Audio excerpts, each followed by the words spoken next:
Olá, estamos iniciando mais um programa, o nosso segundo programa da nossa primeira temporada do Raízes e Saberes. E hoje a gente vai falar sobre histórias e memórias da resistência negra no Brasil. Comigo, Negalu Rodrigues. Seja bem-vinda, Negalu. Olá, que massa estar mais um programa aqui contigo. Também estou com Joyce Mesquita. Joyce, obrigado pela presença, Joyce. Agradeço, sempre é uma honra estar aqui com vocês. E a gente hoje recebe professor, historiador, pesquisador, professor Leandro. Ele quer falar hoje com a gente aqui sobre esse tema, um tema tão importante para a resistência negra. Professor Leandro, seja bem-vindo ao nosso programa. Muito obrigado pelo convite, né? A equipe do Raízes e Saberes, ao pessoal do Instituto Ubuntu, Del, Negalu, Joyce. Satisfação estar aqui com vocês para conversar um pouco sobre essa temática tão importante para todos nós. E a gente já começa já com uma pergunta, e eu gosto sempre de abrir o tema com uma pergunta bem geral, né? Abrir a nossa discussão com uma pergunta bem geral. Professor, falar em história, hoje, de um movimento tão cultural, tão rico, tão identitário, tão cheio de aspectos. Falar em história, hoje, a gente está falando de quê especificamente, quando fala da população negra? Bom, acho que o próprio tema, né, do programa de hoje, ele já traz muito isso, né? Resistência.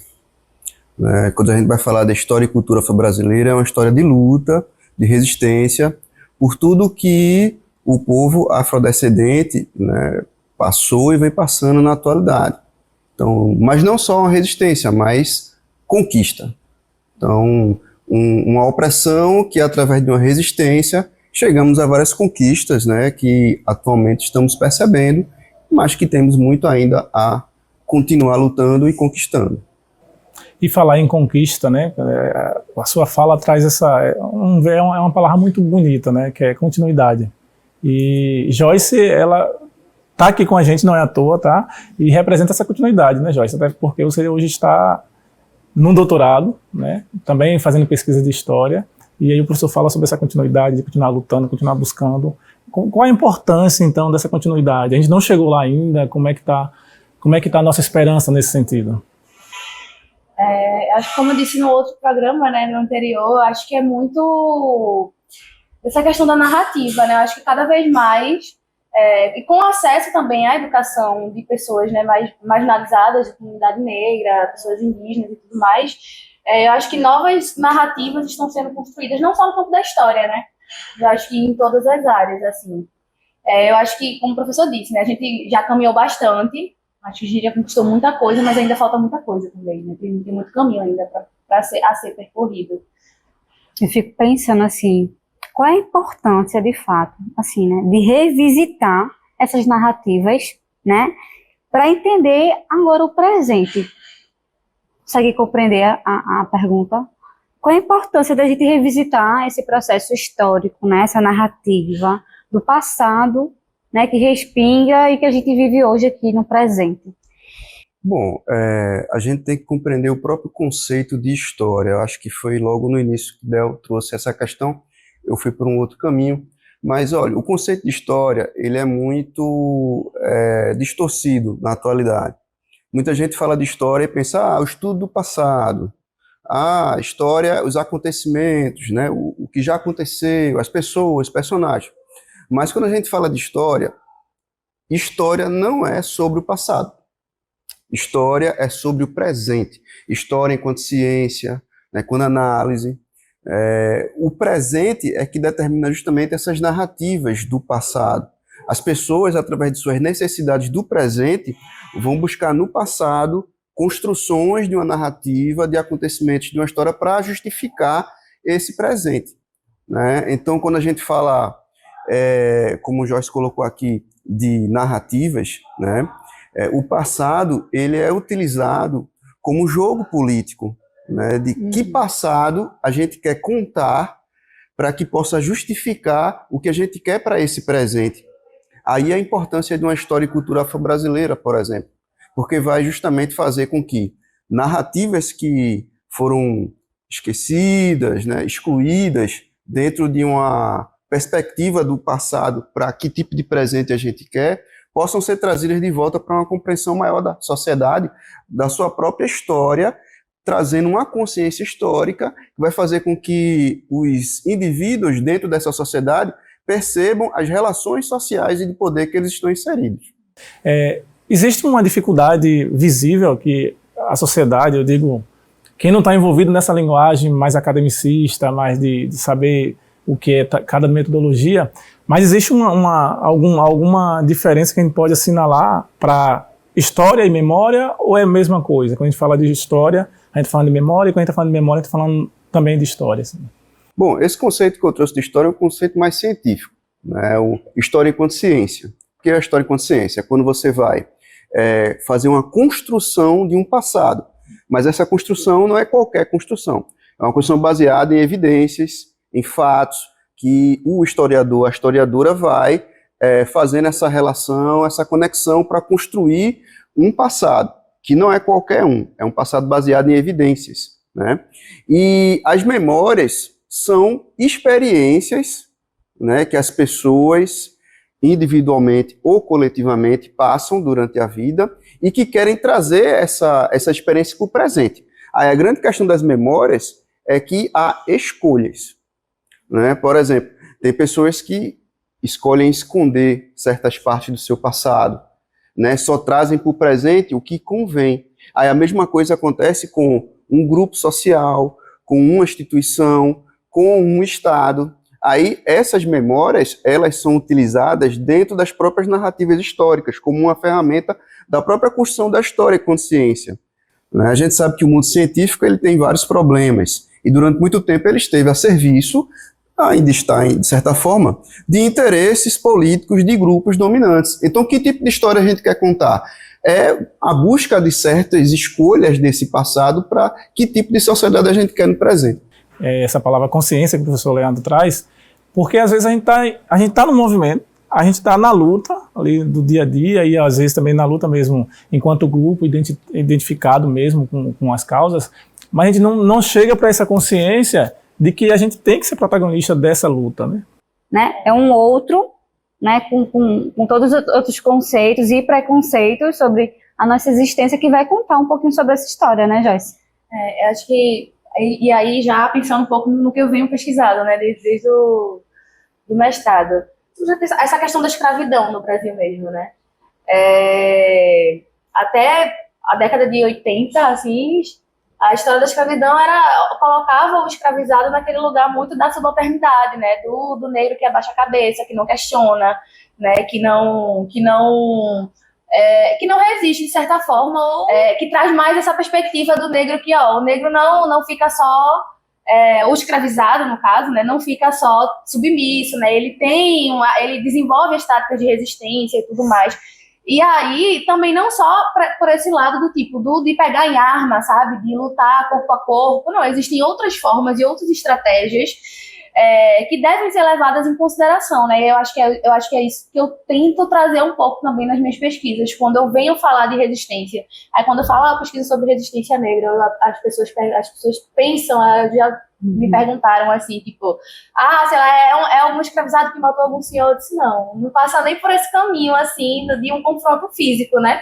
Mas de estratégias de sobrevivência cotidiana mesmo, né? Porque o conceito de resistência é muito amplo, o conceito de liberdade é muito amplo, né? O que é liberdade? O que é liberdade para um escravizado homem? O que é liberdade para uma escravizada mulher? Mãe, né? Para um africano livre ou para uma egressa do cativeiro, que, né? É outra dinâmica ali outra dinâmica social, né? Então, assim, acho que a gente precisa olhar com bastante cuidado, matrizar mesmo essas realidades, esses contextos, né?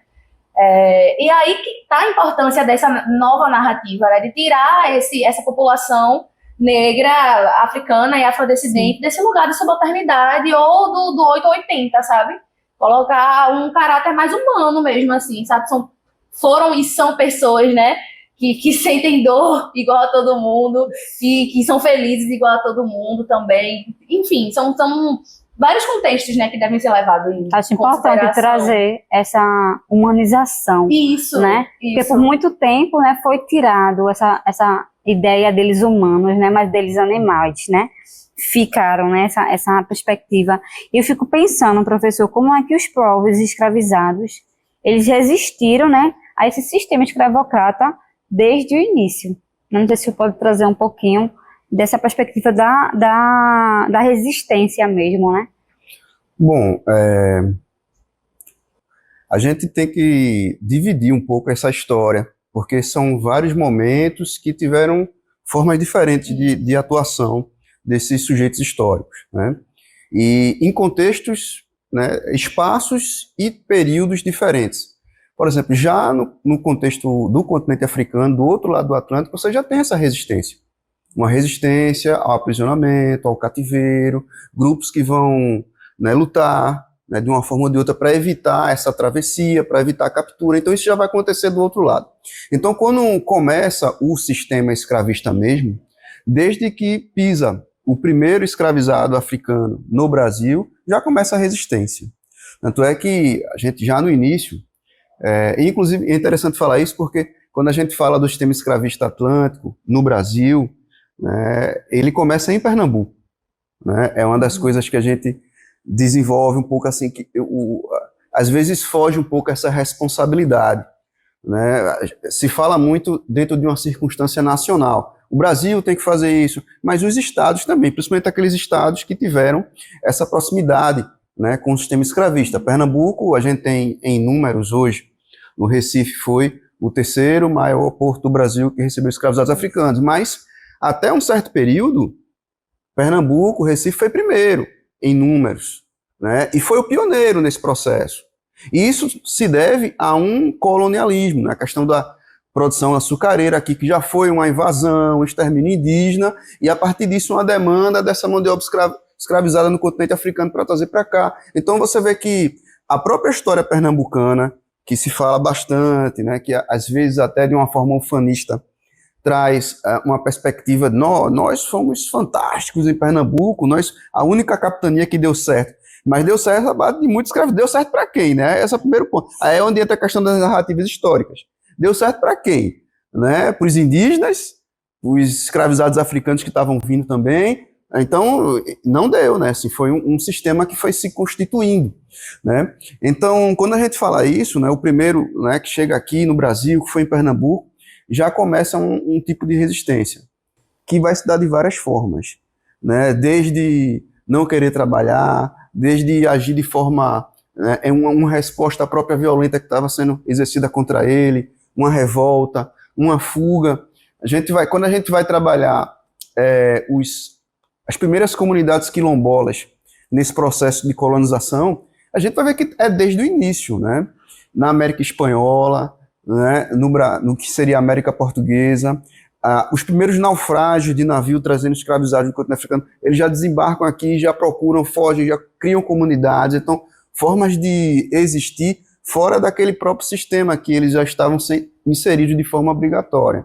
Então, no período colonial, a gente vai ter revoltas, fugas, formação de quilombos, isso vai ficar muito evidente. E a partir do momento que o próprio sistema escravista vai tomando novas proporções, novos contextos, esses outros contextos também vão gerar outras formas de resistência, né? Então é por isso que é bom sempre separar. O período colonial vai ter vários contextos. A partir do contexto da mineração, o surgimento as vilas coloniais vão começar a se tornar maiores, você vai ter uma resistência urbana também, de relações de poder muito, né, residenciais, urbanas, né, do campo, então nas minas, então isso tudo vai surgindo. No período imperial, que é o período que a Joyce trabalha, pode falar melhor do que eu, ela estava já comentando aqui, né, de que vai haver uma amplitude de formas de resistir, vários conceitos de liberdade, né, o João Zé Reis, né, o Flávio Gomes, iniciaram essas pesquisas, depois aqui no Recife, Marcos Carvalho também, né, trabalha um pouco sobre isso. A gente fala de resistências do período colonial, do período imperial, e quando a gente vai para o pós-abolição, começa a trazer perspectivas do que aconteceu com a família, né, dessas pessoas de hoje que tiveram histórias relacionadas à sua afrodescendência dentro dessas resistências e liberdades, né? Então, se a gente tem no período imperial do suicídio, tipos de trabalho, tipos de senhores, tipos de relações, irmandades, organizações sociais diversas, imprensa, ou seja, a resistência ela vai estar de várias formas. No período republicano pós-abolição, essa resistência continua também com a sua amplitude de acordo com o potencial que os contextos brasileiros também vão se diversificando. Então, Eu não coloquei aqui detalhadamente, mas a gente tem, porque é uma coisa muito ampla mesmo. A gente tem que perceber em cada período, em cada contexto, as várias formas. Aí, para cada período tem várias situações em lugares diferentes, né? E a gente pode dizer que uma das principais representações dessa resistência vem do período colonial, né, que foi escolhido pelo próprio movimento negro como a sua grande representação da luta, que é o quilombo, né? E aí a gente tem aqui em Pernambuco, né, no período colonial, um dos maiores quilombos, né? É uma discussão que se tem, qual o maior, enfim. Eu acho que isso pouco importa. O que importa é o impacto e o efeito que ele fez, né? E um dos maiores quilombos que a gente teve no mundo, dentro desse sistema escravista, foi o quilombo dos Palmares, que trouxe muito essa representação, que foi vítima de distorções históricas para deslegitimar essas escolhas do próprio movimento negro, né? E aí é onde entram as narrativas, né? Trazer essas histórias, trazer esses personagens, para a gente compreender a amplitude que foi o sistema escravista. Não foi só uma relação de senhor e escravo, foi uma diversidade, uma amplitude, né, dentro das relações sociais e de poder.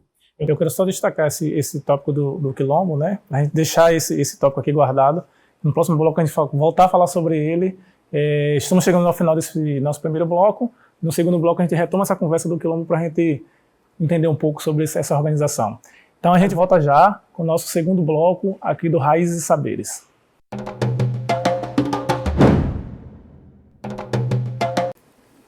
Estamos de volta com o segundo bloco do Raízes e Saberes. Esse é o nosso segundo programa da nossa primeira temporada, o Raízes e Saberes, que é a realização do Instituto Umbuto de Pesquisas Africanas e Diaspóricas da Universidade Católica de Pernambuco, programa exibido também na rádio Paulo Freire. Retomando então a gente parou no último bloco falando sobre quilombo, né? Eu só trazer essa questão do quilombo.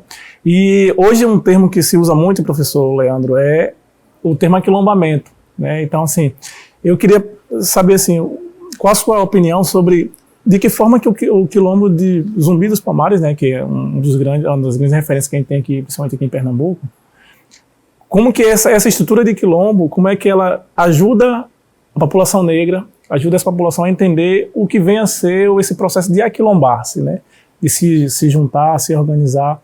Porque, se por um lado, algumas pessoas pensam que o quilombo é só uma casa que esconde quem estava fugido, né, quem fugia de alguma perseguição, de alguma violência, também tem aquelas pessoas que dizem, não, o quilombo é muito mais do que isso, é o lugar de se estruturar, né? Então, até que ponto que o quilombo Zumbi dos Palmares foi essencial para que a gente chegasse a esse conceito de aquilombamento? Bom, vejam só, o termo quilombo, ele passou por vários significados, transformações ao longo do tempo. Se a gente for lá na questão epistêmica mesmo do termo, quilombo era um termo utilizado pelos povos jagas, né, os Ibangalas, na África Centro-Ocidental, aquela região ali do Congo, Angola, um pouco mais ao sul. Era um povo nômade que criou meio que uma política de violência, fazendo com que muitos estados se militarizassem para defender deles, né. Depois eles vão se assentar, né, criar um estado, né, deixar de ser nômade, né, se fixando na terra e criando alguns mecanismos, né, de construção dessa militarização. Um deles é a questão do quilombo. Quilombo, pelos Ibangalas, era uma região em que o guerreiro, ele chegava jovem, passava por um treinamento, se tornava um guerreiro feito, pronto, um homem feito na perspectiva deles, né? E em outras sociedades, mulheres também. E aí o que acontece é que esse quilombo, quando ele vem para o Brasil, né, ele já vem muito tardio, ou seja, posterior ao próprio Palmares. Né, ele chega aqui no Brasil no século XVIII, o termo. Né, então, quando a gente vai olhar a documentação do século XVII, por exemplo, a gente não vê o termo quilombo, a gente vê o termo mocambo. E no caso específico de Palmares, a gente vê muito palmaristas, que é uma relação ao tipo, né, de geografia da região, que é aquelas palmeiras de Pindoba, aquelas que tinham, né, são espetadas aqui para cima, tá, enfim. E aí o que acontece é o seguinte, o mocambo, né, nessa mesma região, era chamado de local de convívio, como se fosse uma moradia, e foi utilizado por esses lugares. A moradia desses negros fugidos, era o termo que a gente via na documentação.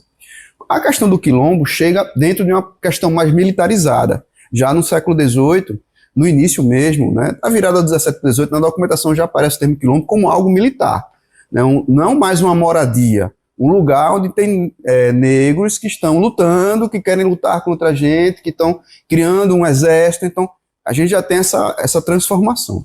E aí, claro, no período colonial todo, o quilombo se transformou nisso, um lugar, né, de uma comunidade de escravizados fugidos que estão se organizando para lutar contra aquela opressão.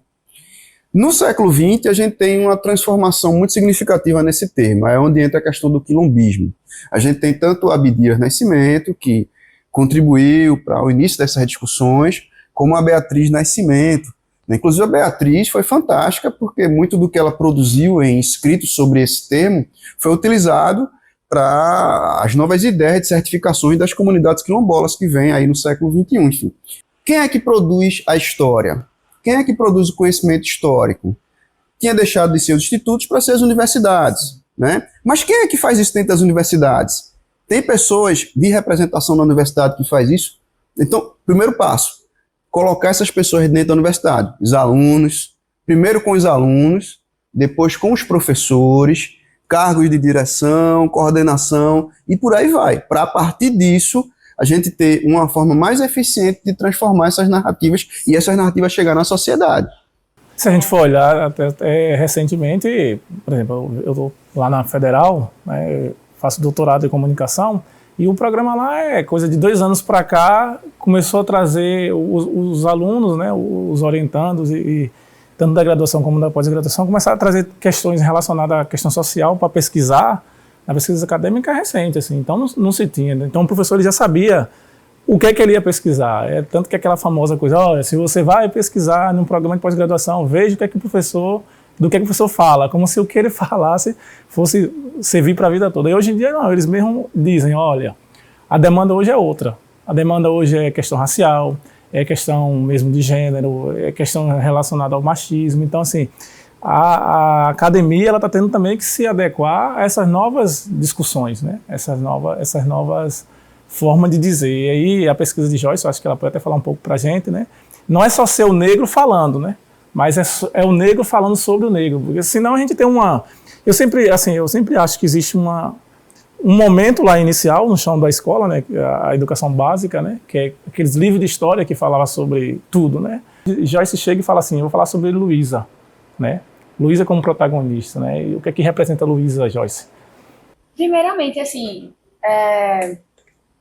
e aí voltando para Joyce, estudante do ensino médio, eu não via esse protagonismo feminino negro, né? Assim, livro didático, na própria aula mesmo, da própria forma que o professor organizava, né, sua aula. E aí eu saí do ensino médio, fui para a graduação, tive acesso, né, a diversas informações que eu não tive antes. Então, eu já passei a ter uma leitura muito mais crítica sobre essa questão. E aí eu saí da graduação, voltei para a sala de aula. Quando eu fui dar aula, eu senti muita dificuldade em tratar do assunto no sentido de produções mesmo, sabe? Livros didáticos, paradidáticos e tudo mais, para que pudesse conversar com os alunos sobre essa questão. E aí que vem a minha pesquisa do mestrado, né? Minha pesquisa do mestrado, inicialmente eu não tinha uma ideia de fazer, vou fazer uma história em quadrinhos. Não tinha isso, né? Para mim, eu ia fazer a pesquisa lá, bonitinha, acadêmica, entregar a dissertação e tudo mais, mas aí eu entrei no mestrado profissional.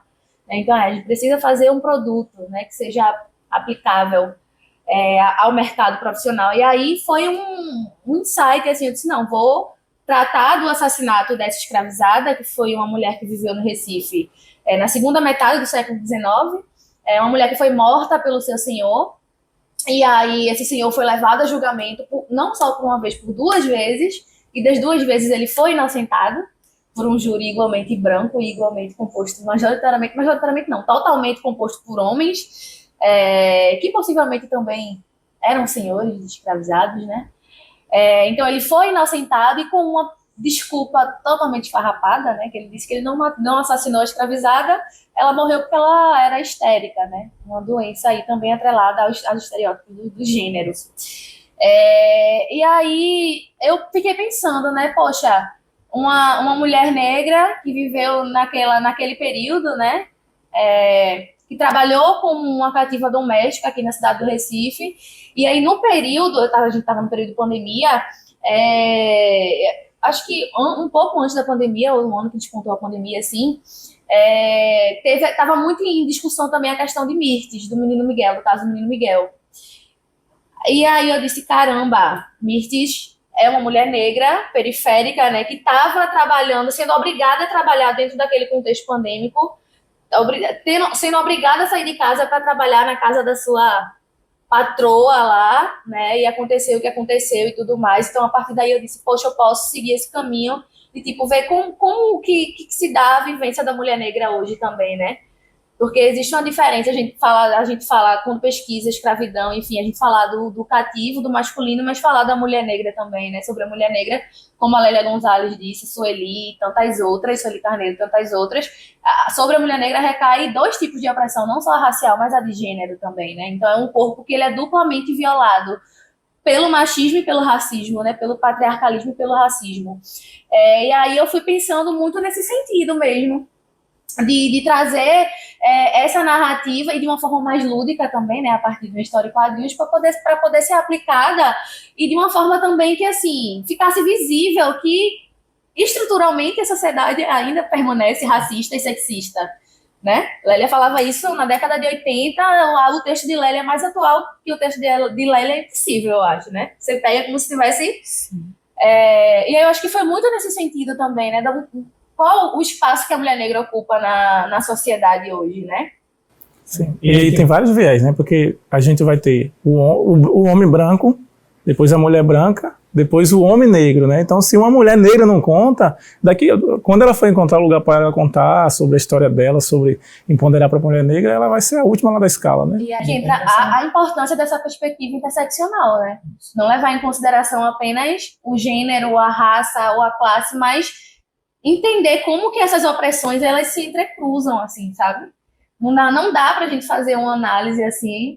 E eu confesso que em mim ficou assim, Luísa, nossa, quem é Luísa? A vontade de querer conhecer, professor, a história, né? A coisa da memória, né? Como que a gente apresenta as nossas memórias? O que é que a gente escolhe, o que contar e como contar. Em mim surge esse sentimento de dizer assim, nossa, quem é Luísa, né? E eu poderia ter contado através dessa perspectiva, né, da dor, do sofrimento, ela foi uma mulher assassinada e tudo mais, mas aí eu acho que na HQ não vou dar tanto spoiler, porque eu quero que as pessoas leiam também a HQ, mas aí eu busco também trazer essa questão da resistência também, né, foi uma mulher que resistiu, foi uma mulher que vivia fugindo, foi uma mulher que possivelmente ela tinha os seus elos ali, né, ela não fugia e voltava para casa do senhor, porque não, ela ia encontrar alguém, algum familiar, algum amigo que seja, algum afeto, enfim. Eu trago toda essa questão, né, da resistência de Luísa, né? Ela morreu depois de tentar fugir várias vezes, né? Em uma dessas fugas o senhor acaba, enfim, né?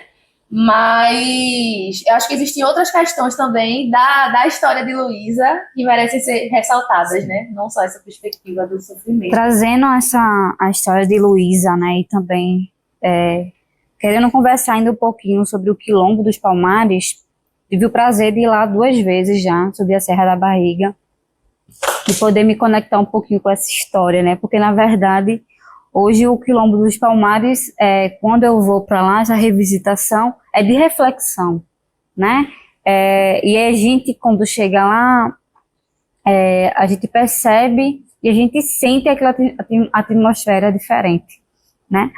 E a gente consegue enxergar um pouco das estratégias, né, que os escravizados, os africanos, né, os indígenas que também estavam ali, conviviam, né? Então eu fico pensando assim um pouquinho, professor, como o Zumbi, né, Dandara, como o Quilombo de Palmares, ele se torna esse ícone, né, de luta pela liberdade, né? E como isso ainda traz pra gente, né, como é que esse ícone, como é que essa imagem, essa referência do Quilombo e do Zumbi, ele traz pra gente hoje, na atualidade, ainda essa perspectiva, né, de resistência, como a Luísa também, né, no meio século também resistiu, né? Como é que essa influência africana, né, desses escravizados aqui no Brasil, traz pra gente também um pouquinho dessa perspectiva de resistir, de reinventar, de refazer também novos caminhos de resistência. Olha, Palmares ele é muito injustiçado. Foi muito injustiçado e continua sendo, porque, no meu ponto de vista, Palmares teve várias fases, e uma delas é uma perspectiva bem diferente do que se coloca. Era um movimento de resistência à escravidão. No meu ponto de vista, não foi só isso. Palmares ele foi um movimento separatista. Chegou um momento que foi a fase de Zumbi, que a ideia que o que aconteceu passa é de que eles queriam expulsar os portugueses de Pernambuco. Né? E não se tem acesso a informações diretas do que eles planejavam, mas os indícios do que se coloca era muito nesse sentido, principalmente pelos desesperos dos governadores de Pernambuco com relação ao que estava acontecendo. Quando a gente vê alguns historiadores relatarem, a República de Palmares. República é um termo eurocêntrico, eu não chamaria nem isso, mas seria talvez a primeira sociedade multiétnica muito próximo, né, talvez o mais próximo de um equilíbrio social, de grupos sociais diferentes que a gente já viu nas Américas no período colonial. Então veja só a importância de uma narrativa, porque quando a gente vê outras narrativas que querem desqualificar o que foi Palmares, Zumbi foi um ditador, né? Zumbi tinha escravizados, né? Palmares foi uma ditadura. Para a gente encerrar esse assunto bem rápido e curto, é o seguinte: quilombamento. Quando os palmaristas libertavam escravizados das senzalas, quando esses escravizados chegavam em Palmares, eles passavam por um processo de quilombamento. Como é que você vai fazer uma pessoa que foi transformada numa coisa se parte da sociedade de uma forma diferente novamente? É um processo de a pessoa ficava presa a condições sociais por um certo período de tempo. Você chamar isso de escravidão dentro de um caráter de um sistema escravista do século XVII é um absurdo. Vejam as histórias que eu falei aqui sobre um movimento separatista, um movimento multiétnico, né? A gente pode construir isso. É como o Joyce colocou aqui, quando ela estava falando da personagem dela, Luísa. É você trazer o lado positivo dessa história. Se você trazer só o ponto negativo, quem vai querer fazer parte disso? É a questão da autoestima construindo identidades. Essa fala que o senhor traz, eu lembro daquele filme Django Livre, que tem um escravizado que é o de casa, né? E Django, que é o escravizado que quer libertar, na verdade, né? Que se rebela, que se posiciona. E o escravizado de casa é aquele que quer proteger o seu senhor. Mesmo em meio a toda a violência, ele tem alguns benefícios dentro de casa, né? E por que eu lembro? Porque esse processo de aquilombamento que o senhor fala, né, de chegarem lá e ter um serviço, ter uma responsabilidade social, realmente a mente, ela fica cativa, né, aquelas violências, há tanto tempo viver aquelas violências. Então esse processo que o Zumbi ele fazia no quilombo, era um processo também de amadurecer esse emocional, dessa pessoa conseguir se enxergar enquanto humano, né, e responsável de si mesmo, mas também de um coletivo, né, por isso que eu trago um pouquinho dessa perspectiva do filme, né, desse aquilombamento, de se enxergar agora de outra maneira, porque realmente, né, tanto tempo você é ouvido que você é aquele animal e é tratado como animal, você acaba se enxergando enquanto pau, sabe? Histórias, memórias e resistência do povo negro, esse é o tema do nosso programa de hoje, que volta já.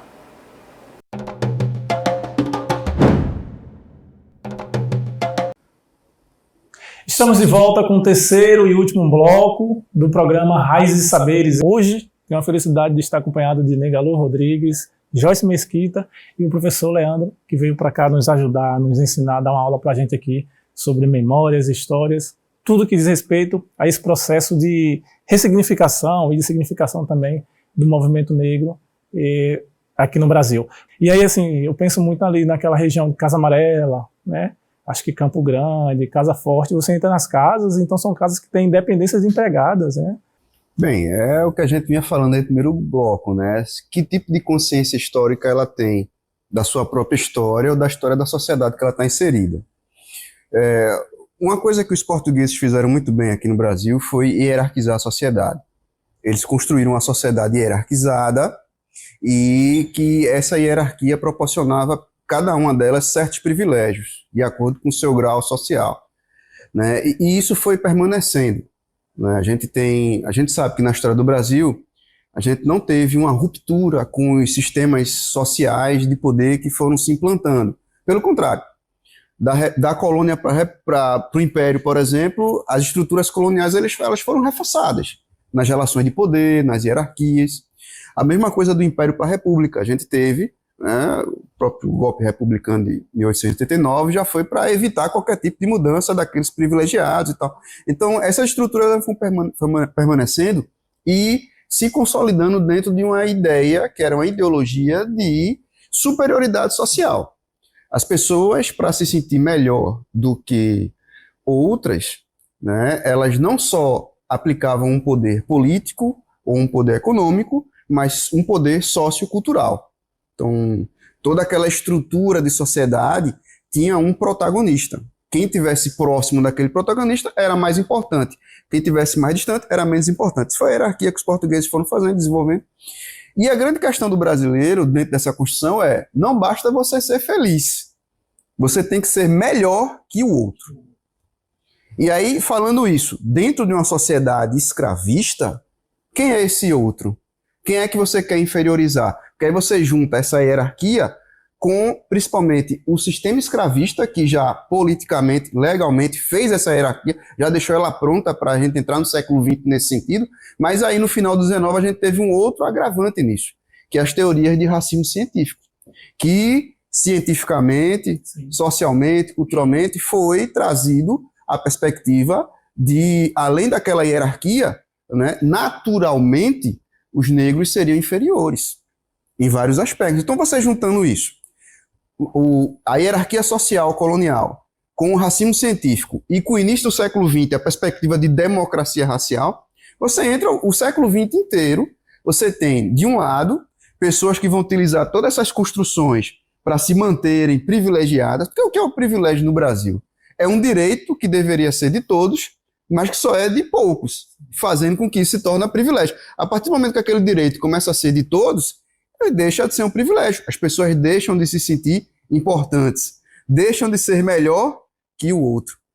Então, é essa construção que você tem, por um lado, grupos conservadores que fazem de tudo para impedir qualquer mudança dessas estruturas, e, por um outro lado, você tem o próprio movimento negro brasileiro, seja ele isolado, desorganizado, e com a sua organização, não vou dizer desorganizado, mas, né, fragmentado, e com a sua organização, digamos assim, a partir da década de 70.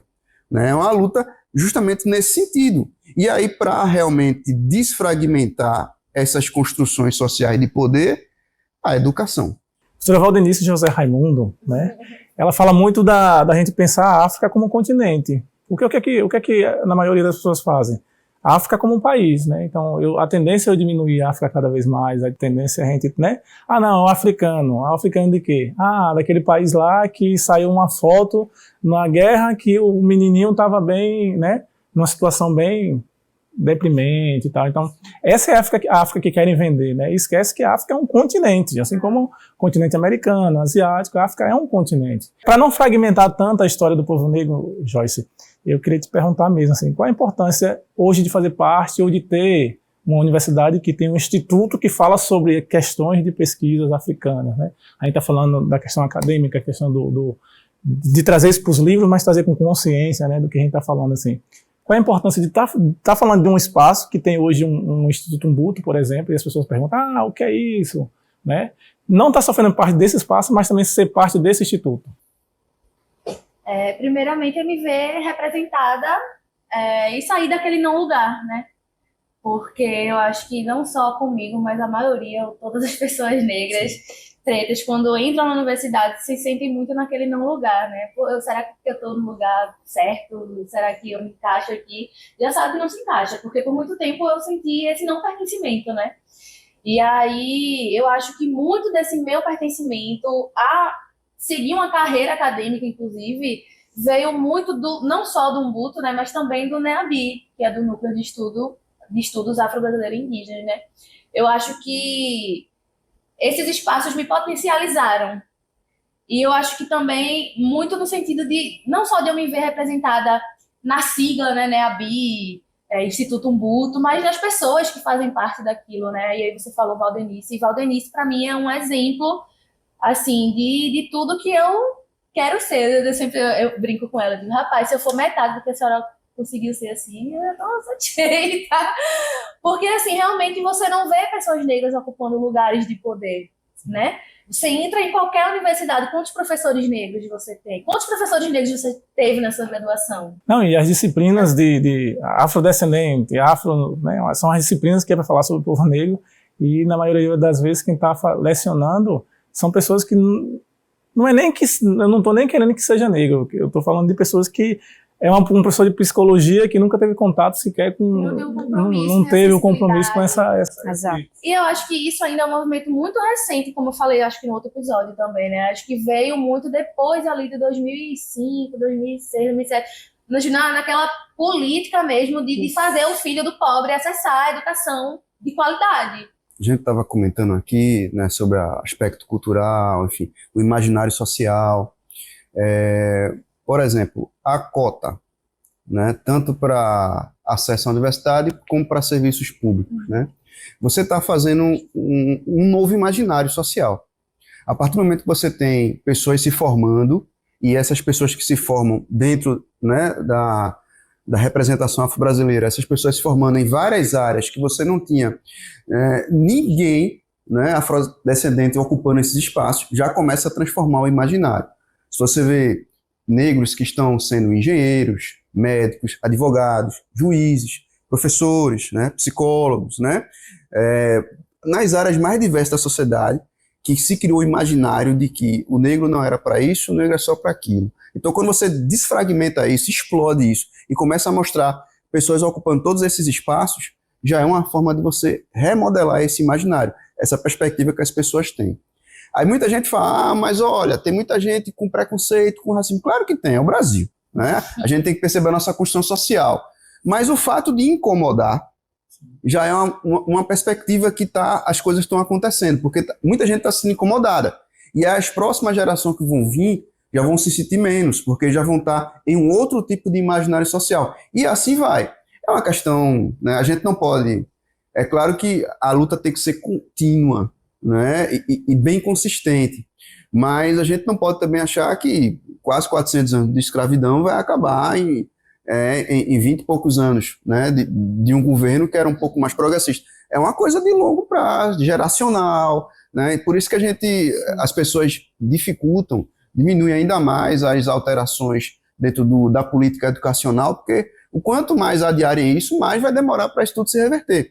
Porque quer um espaço melhor para você construir um novo imaginário do que a educação, crianças, né, tendo professores que tragam a temática, que tragam esse novo imaginário, essas novas narrativas, elas já vão se formando dentro de um outro aspecto social, dentro desse imaginário. Então, quando a gente fala de cota, hoje em dia nem tanto, né? Mas eu comecei a lecionar mesmo em universidade em 2011, e já trabalhava essas temáticas, que era a minha área de pesquisa. E, no início, a lei de cotas para a universidade foi em 2012, né? E a lei de cotas para o serviço público foi em 2014. E eu lecionava nesse contexto, era discussões, assim, as pessoas realmente tinham muita dificuldade em aceitar isso. Mas, com o tempo, os números já começam a falar por a gente. Hoje, quando eu vou numa aula falar sobre isso, né, é muito mais tranquilo do que há 10 anos atrás.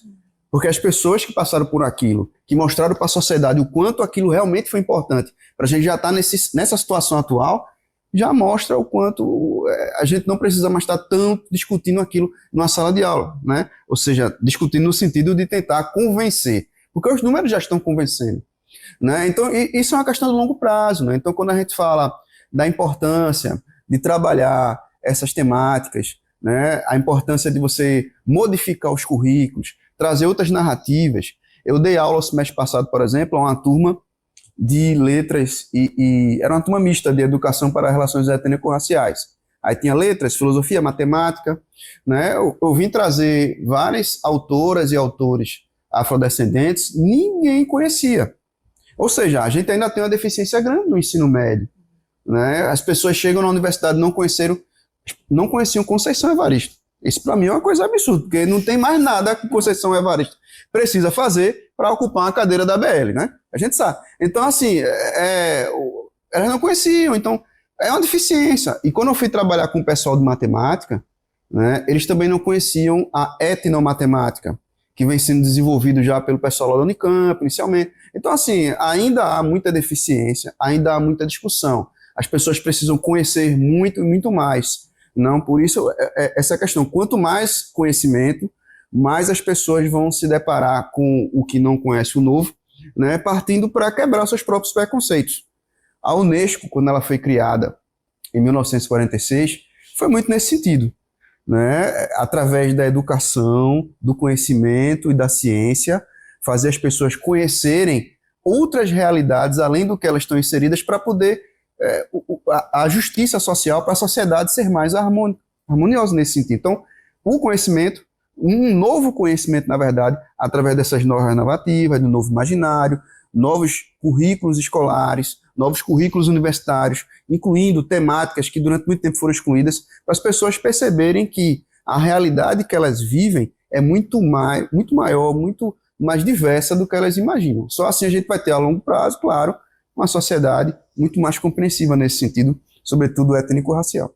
O que esperar, enquanto futuro, dessas populações frente a esse movimento tão radicalizado, que é uma velocidade enorme, fala hoje de inteligência artificial, né?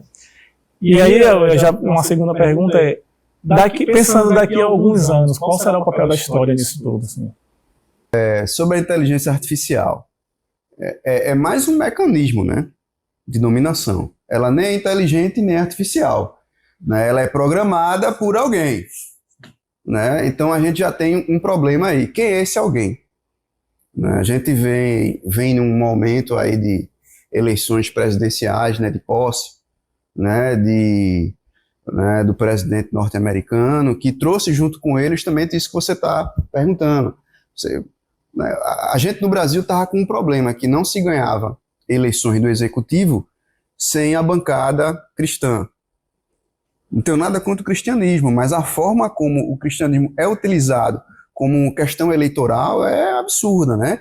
Propagação de fake news, etc e tal. E aí você já tinha esse problema. E agora a gente tem um outro, que é justamente essa questão da inteligência artificial, do algoritmo da internet, né, que vai trazendo esse problema. Então é mais um campo de disputa, em que as pessoas têm que cada vez mais se precaver disso, se articulando, montando estratégias de sobreviver a isso. Olha, uma coisa é certa, não há retorno nesse caminho. As conquistas que o movimento social teve, elas não vão voltar, não vão deixar de ter, porque a luta, por mais que as pessoas queiram retirar essas conquistas, o movimento já tá aí. Ele vai continuar. O que a gente vai ter é talvez uma desaceleração.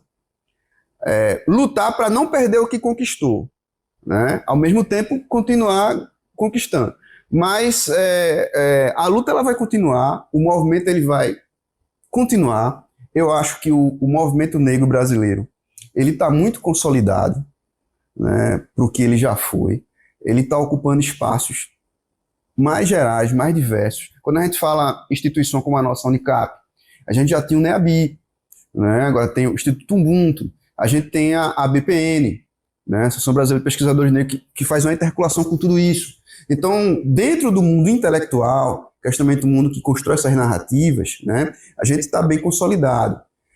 Aí, claro, isso politicamente vai depender da gestão do momento. A gente está numa democracia muito frágil. É isso, chegamos ao final, então, né, do nosso programa de hoje, do Raízes e Saberes. Queria abrir o espaço, então, para a gente fazer nossas considerações finais, Negalu.